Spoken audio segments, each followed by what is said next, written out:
Guys, tuturuan ko po kayo makagawa ng kapit. Po. Tuturuan po kayo. Ito po. Ganyan niyo po.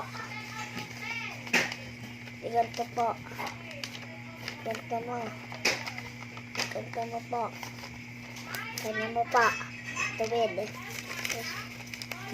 Ganito mo ba. Ganito mo po. Ganyan mo po. Sige po. Tapos, ganito niyo po.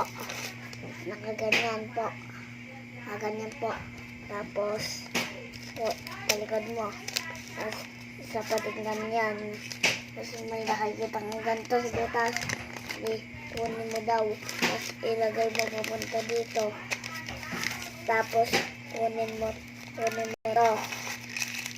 Tapos, isa po pong ganito. Dalawa po siya. Tapos po isang ganito. Isa pong ganito. At isa pong ganito.